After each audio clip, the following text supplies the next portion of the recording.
So ganyang mga tipi mga tol, kalimitan dyan, pag di nyo tinanggal to, teka lang, pag di nyo tinanggal yung ganto, ang tendency nito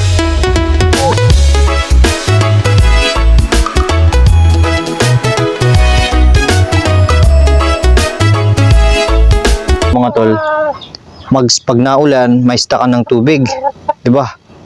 So pag yan na dumihan ng ibon o kahit anong na-stakan, tapos nadumihan ng ibon, tsaka paggabi may mga palaka na lalangoy-langoy dyan, so yun, mag-cause ng mga sakit. Tsaka isang common na cause ng sipon, pag na-stagnant ng tubig dito, naarawan, uminit, tsaka suddenly tindi ng sikat ng araw, iinom sila, yun, doon na sira ang mga nokis natin. Yan mga tol, yan. So bilang breeder, backyard breeder, so obligasyon natin na i-troubleshoot o isolbahin tong mga problema natin para hindi na masakit yung mga magkasakit yung mga natin, nokis, para iwas din gastos mga tol. Health is wealth, mas magastos kung laging may sakit yung mga nokis natin. So yun mga tol,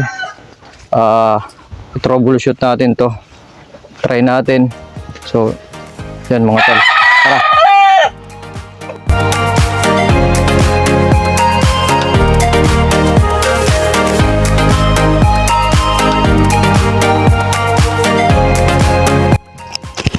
So ayun mga tol, tapos na.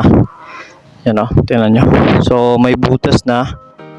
Ang gagawin natin, iaangat na lang natin to dito para at least hindi siya parang walang mag-stop ng flow ng tubig pag natambak na dyan.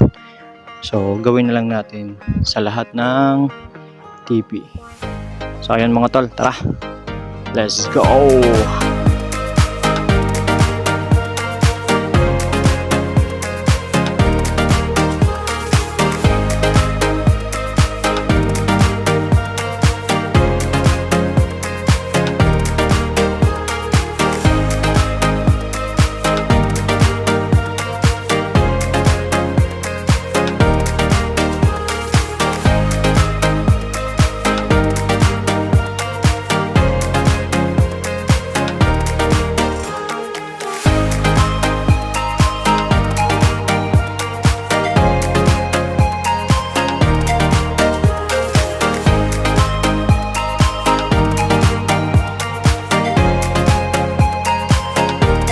So ayan mga tol, okay na. Yan tinanggal na lang natin to kasi nga manipis naman na. So ayan, okay na. Okay na yan. Yung iba naman binutasan na lang natin. Yan.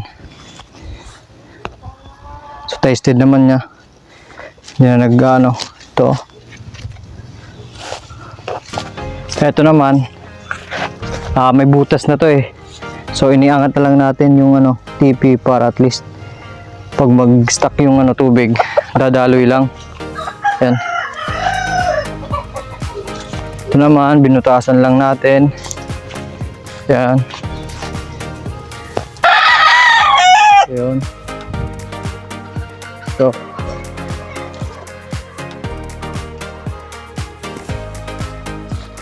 Yan mga tol. Ito din naman, singit ko lang to mga tol. Taniman din natin yan ng dragon fruit. Yan Yan, para pag lumago na, maganda yung view pag natingin tayo dito. Isipin nyo dyan tol, imagine nyo dragon fruit dyan Yan. So yan mga tol, maraming salamat ulit. Kalyos Chop Suey TV, may pangarap at matutupad.